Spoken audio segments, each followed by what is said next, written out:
With the Yellow River in the north and the Zhengzhou mountain in the west, Zhengzhou is the cradle of Chinese civilization and hometown of the Yellow Emperor from the Xuanyuan tribe. Every year, on the 3rd of March of the lunar calendar, Zhengzhou holds the Yellow Emperor Memorial Worship Ceremony for Chinese people at home and abroad to seek roots and worship their ancestors.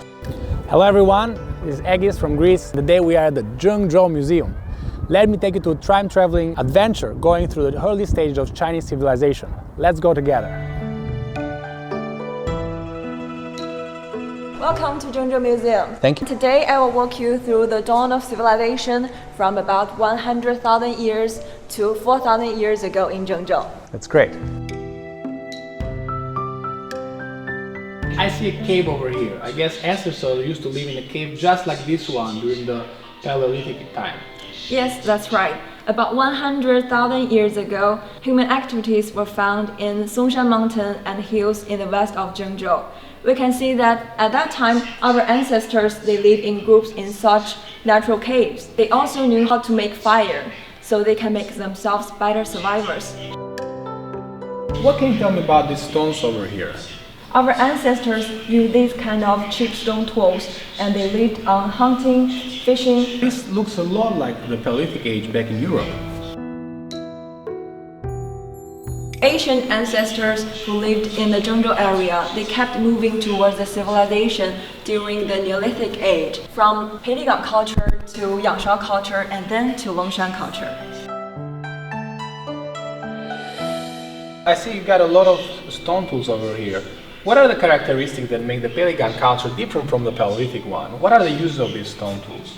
About 9,000 to 7,000 years ago, the ancestors who lived in Peiligang said they used these kind of stone tools for harvesting and planting. They created a splendid early agricultural civilization in our Central Plains. I see over here they have improved their living conditions. They settled down and they live in these half-crib houses. What is different about these houses now? This kind of house is cool in the summer and warm in the winter. It also created a similar situation just like our old ancestors who lived in the caves. So it can provide them some kind of security, just like the caves. It's indeed very interesting. It's the first time I see such kind of housing.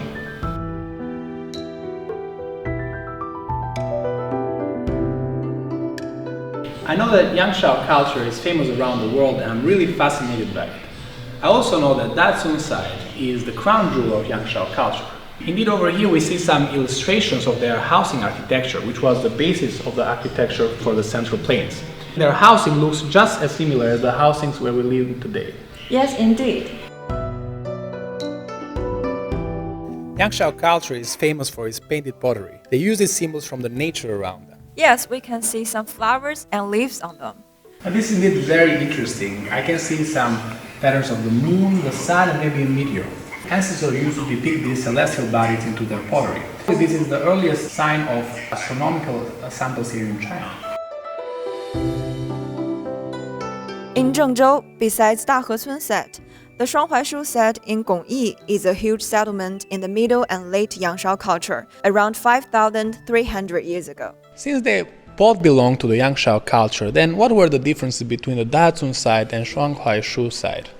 You see the tombs here? Its scale and layout had begun to take on the characteristics of the large palace buildings in the early stages of our Chinese civilized society. The Shuanghuaishu set is a central settlement with the function of a city.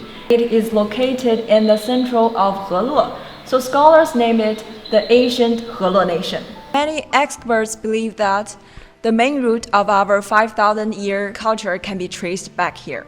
I think you're talking here about cities. Is it maybe this the first period when Chinese cities start to get shape? Yes, that's right.